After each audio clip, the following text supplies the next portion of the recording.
Dan hampir para nabi meminta kepada Allah agar menghancurkan kaum yang kufur kecuali Nabi SAW. Makanya Rasul mengatakan semua nabi itu punya doa yang sangat mustajab, doa pamungkas, dan semua sudah dikeluarkan di dunia kecuali aku, kata Rasul, karena aku simpan doaku untuk umatku kelak untuk syafaat bagi seluruh manusia yang disebut dengan syafaatul uzma.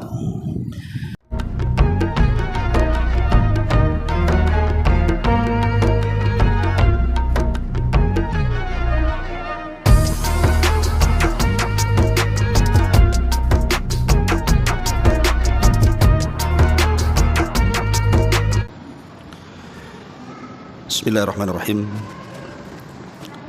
Assalamualaikum warahmatullahi wabarakatuh. Alhamdulillah wassalatu wassalamu ala Rasulillah wa ala alihi wa sahbihi wa mawalah wa la hawla wa la quwwata illa billahi wa ba'du.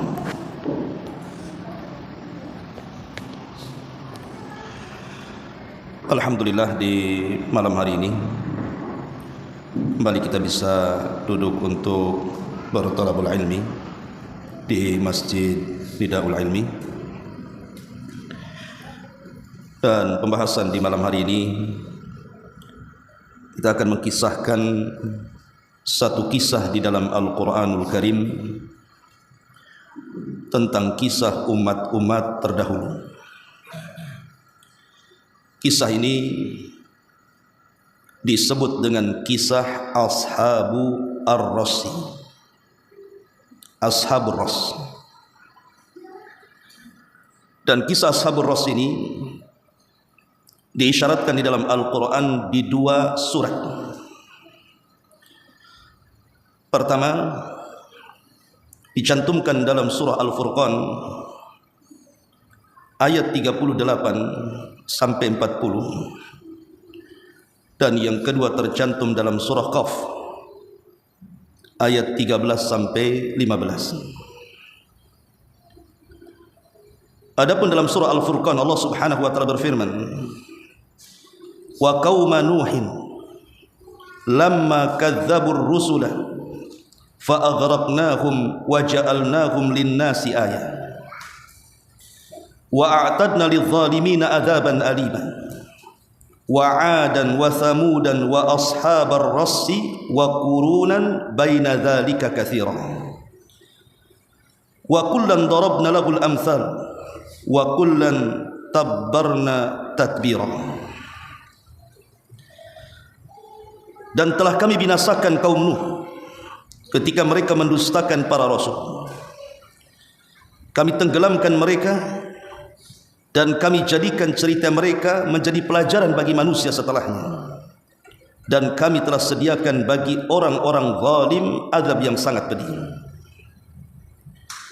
Dan telah kami binasakan juga kaum 'Ad, kaum Tsamud, dan penduduk Ras, serta banyak lagi generasi di antara kaum-kaum itu. Dan masing-masing telah kami jadikan perumpamaan, dan masing-masing telah kami hancurkan mereka sehancur-hancurnya. Ini disebutkan dalam surah Al-Furqan. Kemudian juga disebutkan dalam surah Qaf. Allah Subhanahu wa taala mengatakan kadzdzabat qablahum qaumun nuhin wa ashabur rassi wa thamud wa 'adun wa fir'aunu wa ikhwanu lut wa ashabul aikati wa qaumut tubba kullun kadzdzabar rusula fa haqqa wa'id. Sebelum mereka ada kaum Nuh, kaum Ras, dan juga kaum Tsamud. Mereka semua telah mendustakan rasul-rasul. Demikian juga kaum Ad dan kaum Fir'aun serta kaum Lut, dan juga penduduk Aika serta kaum Tubba. Semuanya telah mendustakan rasul-rasul, maka berlakulah ancamanku atas mereka. Di dua ayat dalam Quran ini, surah Al-Furqan dan juga surah Qaf, Allah Subhanahu wa taala mengisyaratkan tentang kisah Ashabur Rass. Memang kalau kita melihat Al-Quranul Karim ketika mengkisahkan umat-umat terdahulu dari kalangan para nabi dan rasul, ataupun umat-umat para nabi dan rasul. Ada yang sifatnya Allah menceritakan secara lengkap, ada yang sifatnya Allah menceritakan secara global, tapi juga ada yang tidak ada ceritanya, hanya menyebutkan namanya tapi ceritanya tidak ada. Seperti Ashabul Ras ini ceritanya tidak ada dalam Quran. Kenapa Allah Subhanahu wa taala tidak menceritakan semua kisah-kisah secara komplit dalam Quran? Karena Quran itu bukan kitab sejarah. Ingat, Quran itu bukan kitab sejarah. Quran itu kitab ibrah, pelajaran. Jadi hanya kemudian mengambil penggalan-penggalan cerita untuk diambil ibrah dan pelajaran.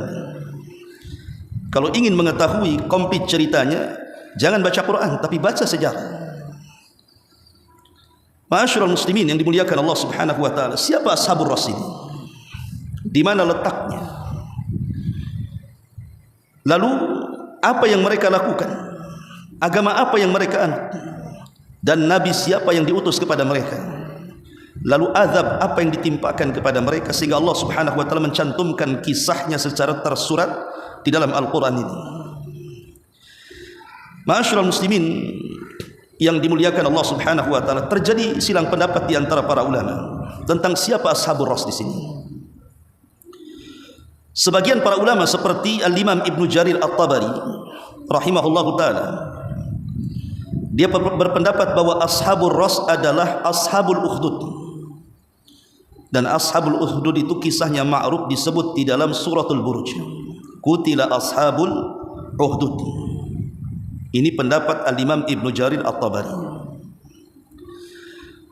Tetapi sebagian ulama tafsir yang lainnya seperti Ikrimah, beliau mengatakan bukan, Ashabul Ras bukan Ashabul Ukhdud, tapi Ashabul Ras adalah Ashabu Yasin. Kalau kita bongkar surah Yasin, di situ ada kisah tentang satu anak muda yang diisyaratkan dalam surah tersebut yang bernama Habibun Najjar, yang Allah katakan wa jaa min aqsal madinati rajulun, telah datang dari pinggiran kota seorang laki-laki.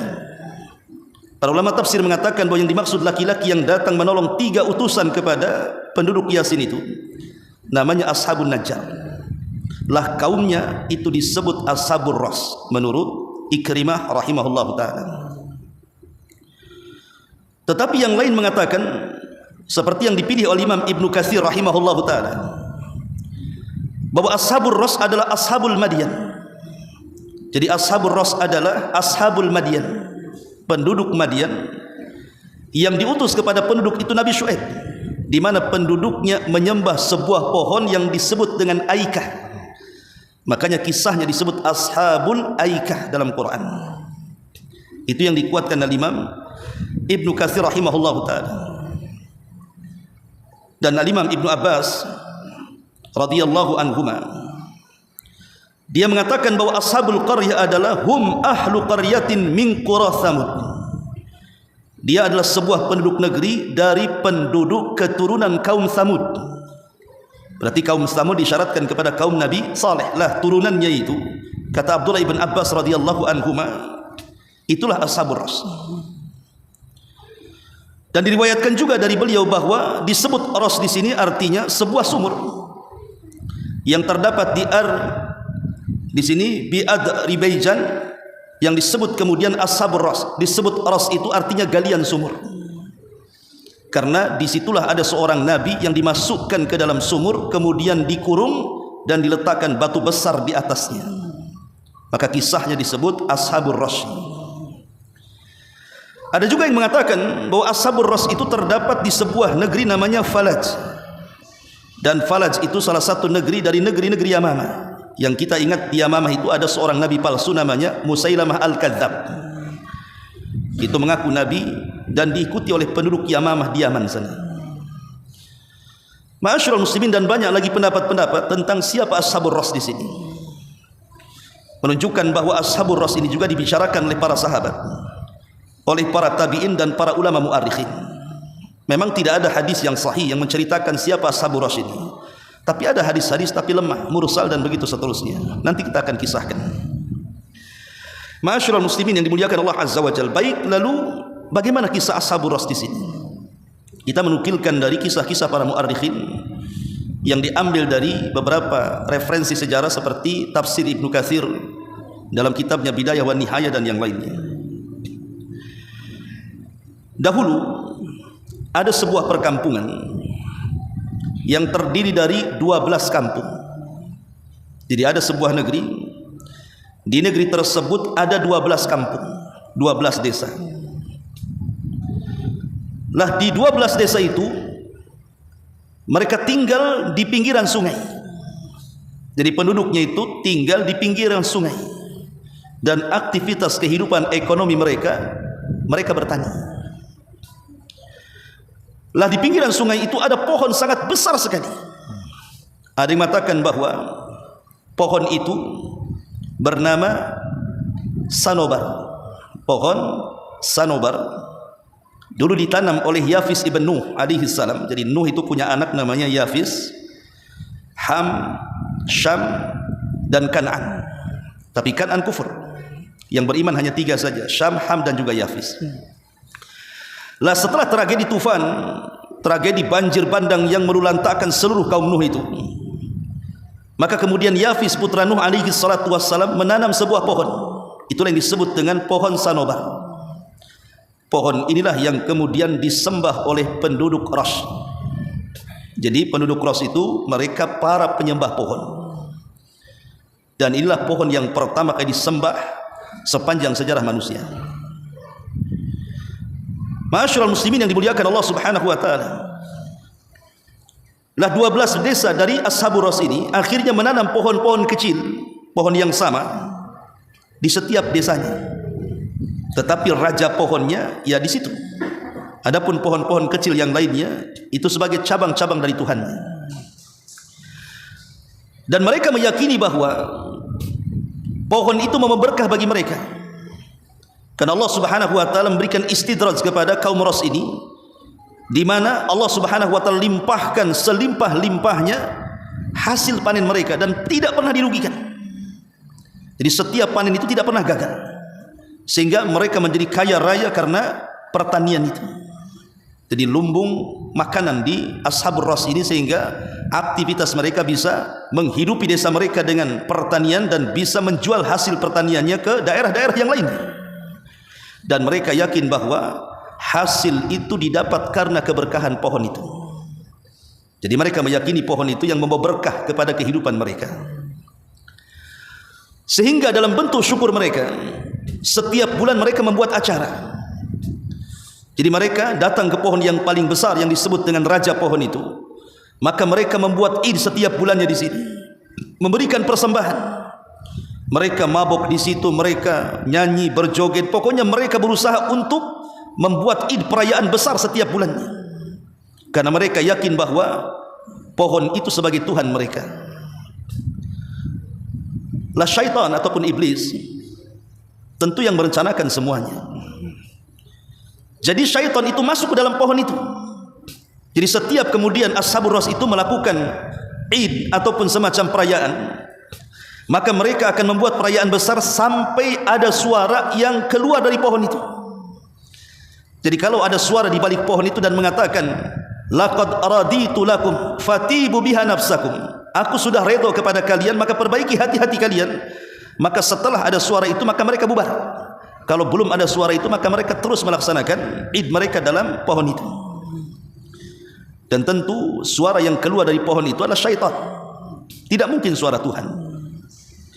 Makanya dulu ada kisah, ada film atau apa gitu kan, orang yang dalam film itu nyembah pohon, tiba-tiba ada suara di balik pohon itu, bahwa pohon itu minta makanan. Maka penduduk itu akhirnya menyediakan makan. Setelah orang-orang itu pergi, keluar rupanya orang gila yang ngomong itu. Keluar, kemudian dimakan makanannya. Itu film apa tuh? Tapi ini bukan kisah Ashabur Ras di sini. Tapi begitulah syaitan, ikhwatu fiddin, muliakan Allah Subhanahu wa taala, untuk menyesatkan Bani Adam. Mereka masuk ke dalam pohon kemudian membuat suara-suara aneh. Dari sini Allah Subhanahu wa taala utus kepada mereka salah satu nabi dari nabi-nabi Bani Israel. Karena kita tahu Allah Subhanahu wa taala berfirman, laqad ba'atsna fi kulli ummatir rasulan an i'budullaha wajtanibut taghut. dan kami utus pada tiap-tiap umat ini seorang rasul, utusan, di mana rasul ataupun utusan atau nabi ini mendakwahkan dakwah yang hak dan menyerukan kepada kaumnya sembahlah Allah dan jauhi sesembahan selain daripada Allah alias tauhid. Begitulah keadilan Allah untuk menegakkan hujjah, supaya manusia tidak bisa berhujjah lagi apabila berjumpa dengan Allah kelak pada hari kiamat, karena Allah sudah mengutus utusannya kepada mereka. Ma'asyiral muslimin yang dimuliakan Allah Subhanahu wa taala, memang tidak dijelaskan siapa nabi ini. Nabi ini majhul, walaupun ada beberapa riwayat yang mengatakan bahwa nabi ini namanya Handalah ibn Sufyan, tapi hadisnya mursal, lemah.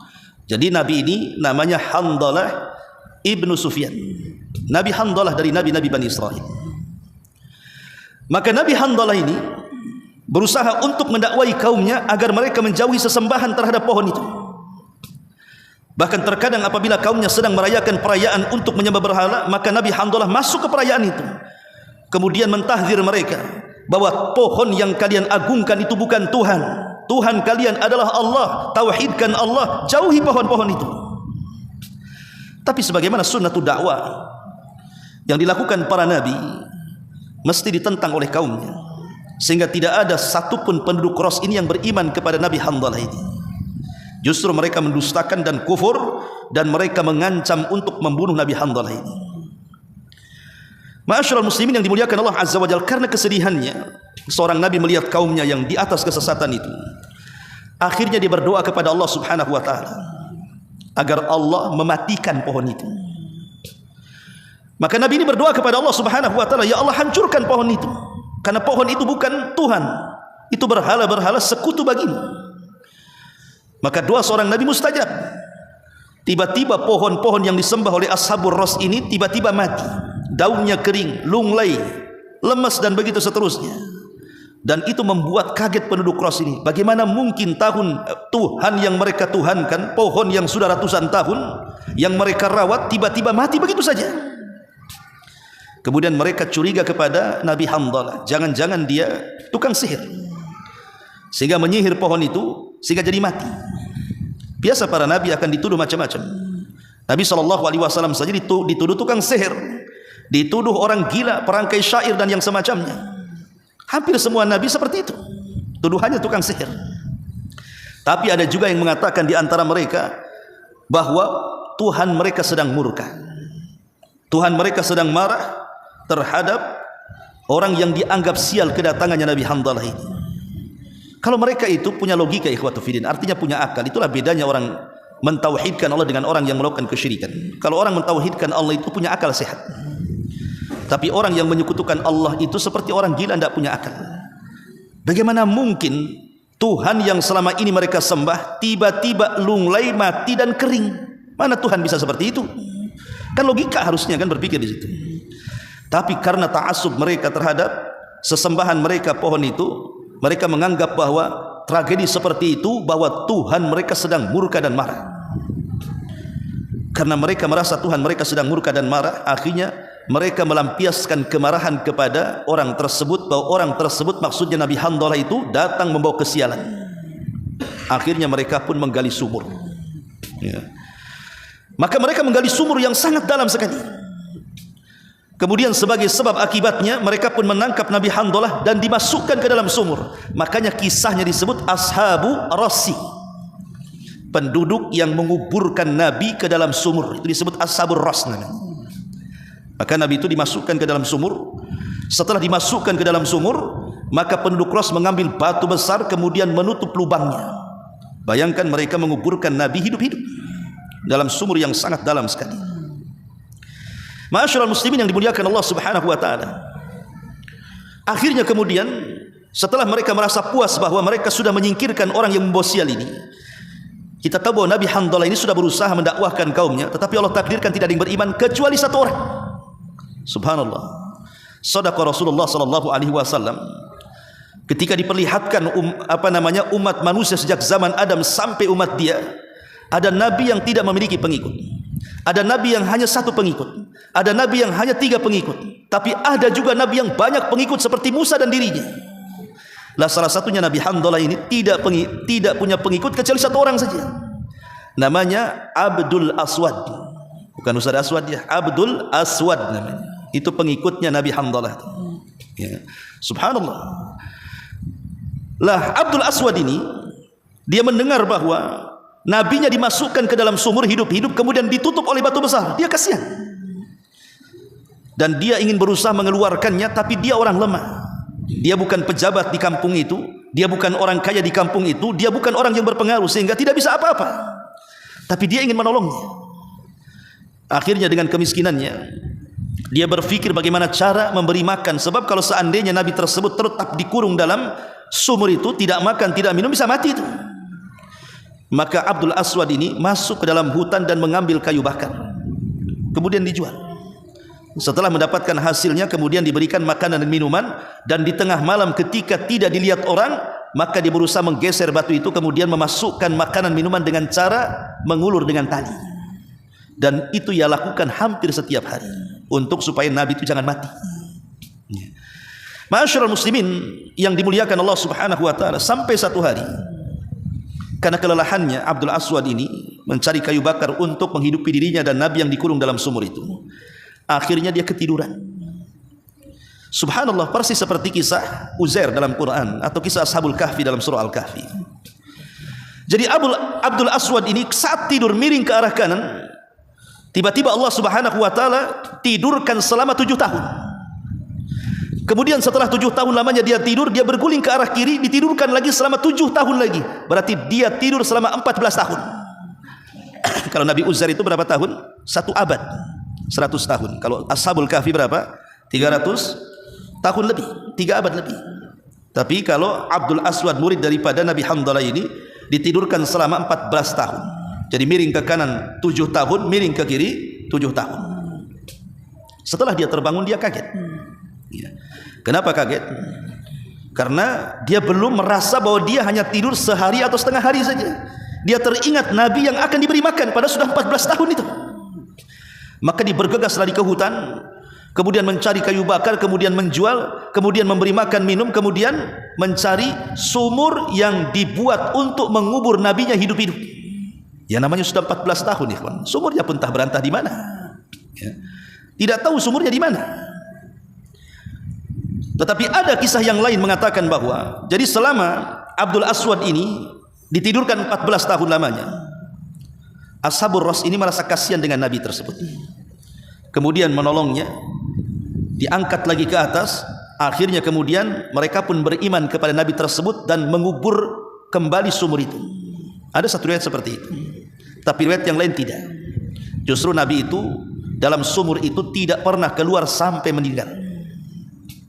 Sampai pada waktunya, ketika kemudian penduduk Ras ini sudah merasa puas sekali karena sudah menghukum Nabi Handalah yang menurut anggapan mereka membawa sial. Karena orang-orang dulu seperti itu.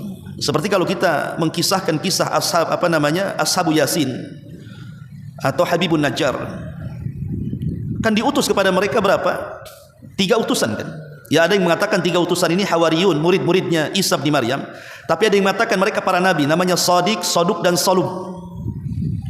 Di mana penduduk negeri tersebut mengatakan kepada 3 utusan ini, inna tatayyarna bikum, sesungguhnya kami menganggap sial kedatangan kalian. Lah sebagaimana juga di sini menganggap bahwa Nabi Handalah ini dianggap sial, akhirnya dihukum dengan cara dipenjara dalam sumur itu. Jadi mereka sangat bahagia sekali. Akhirnya mereka ingin membuat perayaan yang sangat spektakuler, yang sangat besar dan megah, dengan harapan Tuhannya bangkit kembali. Karena kan Tuhannya sudah mati. Dengan pesta terakhir yang mereka akan buat dengan harapan pohonnya itu bisa tumbuh kembali, supaya mereka bisa menyembahnya. Maka mereka pun membuat persiapan yang besar. Akhirnya membuat pesta pora yang belum pernah dilakukan sebelumnya, dari gabungan 12 kabilah tersebut. Di tengah-tengah mereka sedang berpesta itu, rupanya mereka mendengar tangisan. Ada suara tangisan sangat kencang sekali.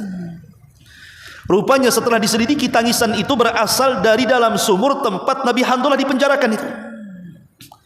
Tapi bukannya ditolong, mereka justru makin senang dan makin bahagia dengan tangisan itu. Mereka sudah merasa puas, seolah-olah mereka mengatakan, rasakan ini gara-gara engkau datang kepada kami dan membawa sial, katanya. Rupanya hakikatnya Nabi yang ada dalam sumur itu sedang berdoa kepada Allah Subhanahu wa taala agar Allah menurunkan azab kepada mereka. Terkadang ada nabi-nabi itu yang mereka ada puncak kesabaran. Seperti Nuh alaihi salatu wassalam. Belakangan ketika kemudian sudah ada ancaman pembunuhan, juga meminta kepada Allah agar diturunkan azab kan, dan mengatakan, Rabbi inni maglubun fantasir. Ya Allah, aku hendak dikalahkan atau dibunuh oleh mereka, tolong aku. Bahkan Nuh meminta kepada Allah Subhanahu wa taala agar jangan menyisakan satu jiwa dari orang kafir yang hidup di dunia. La tadhar 'alal ardi minal kafirina dayyar. Jangan kau sisakan satu jiwa pun ya Rabb hidup di permukaan bumi, karena mereka kaum yang kufur. Dan hampir para nabi meminta kepada Allah agar menghancurkan kaum yang kufur kecuali Nabi SAW. Makanya Rasul mengatakan semua nabi itu punya doa yang sangat mustajab, doa pamungkas, dan semua sudah dikeluarkan di dunia kecuali aku, kata Rasul, karena aku simpan doaku untuk umatku kelak untuk syafaat bagi seluruh manusia yang disebut dengan syafaatul uzma. Ma'asyiral muslimin yang dimuliakan Allah Azza wa Jalla, ketika mereka sedang berpesta pora, tiba-tiba cuaca berubah. Yang tadinya dingin menjadi panas dan panas sekali. Rupanya melihat ke langit, langit sudah berubah menghitam. Tiba-tiba kemudian mereka melihat larva di mana-mana, lahar di mana-mana. Rupanya Allah Subhanahu wa taala sedang mempersiapkan bola-bola api yang menghantam penduduk Ras. Ketika bola-bola api itu kemudian dihujankan kepada mereka, dan ini pendapat Ali bin Abi Thalib radhiyallahu anhu, bahwa mereka diazab dengan bola-bola api sampai akhirnya Allah binasakan semuanya. Ada juga yang berpendapat Allah gempakan bumi, kemudian Allah masukkan dan benamkan mereka semua ashabul ras ke dalam bumi. Intinya Allah binasakan semuanya. Ma'asyiral muslimin yang dimuliakan Allah Azza wa Jalla, tentu itulah sebagai akibat karena mereka sudah menyekutukan Allah Subhanahu wa taala dan sudah menzalimi nabinya. Wala tahsabanna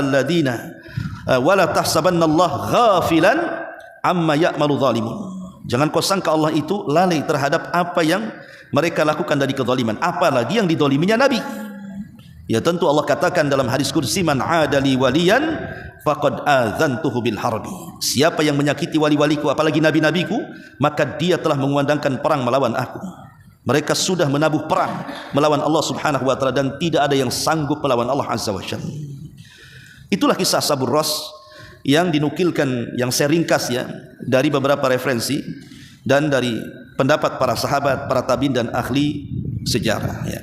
Wallahu alam, tidak banyak memang kisahnya tentang Ashabur Ras ini, tapi di sini ada pelajaran besar, bahayanya kesyirikan kepada Allah Azza wa Jalla dan bahayanya kufur nikmat. Karena Ashabur Ras ini ikhwan diberikan oleh Allah Subhanahu wa taala limpahan nikmat yang begitu besar, dengan pertanian yang begitu subur. Dari hasil tani itu bisa menghidupi mereka dan keluarganya, bahkan bisa diekspor keluar dari daerahnya, dan mereka menjadi kaya raya. Harusnya nikmat ini dibalas syukur kepada Allah, tapi mereka membalasnya dengan kufur nikmat. Mereka tidak menyembah Allah Subhanahu wa taala, tetapi mereka justru menyembah berhala, pohon, sambur tadi. Dan ketika mereka di atas kesenangan dengan kekufuran yang mereka lakukan, mereka tidak sadar bahwa itu adalah istidraj. Istidraj ini sengaja Allah Subhanahu wa taala berikan kekayaan di atas kekufuran, sampai pada waktunya Allah Subhanahu wa taala akan mengazab mereka semua seperti yang terjadi kepada Ashabur Rasi. Wallahu alam. Inilah kisah singkat dari kita Ashabur Rasi, mudah-mudahan ada manfaatnya. Subhanakallahumma bihamdika asyhadu an la ilaha illa anta astaghfiruka wa atubu ilaik. Allahu taala alam. Assalamualaikum warahmatullahi wabarakatuh.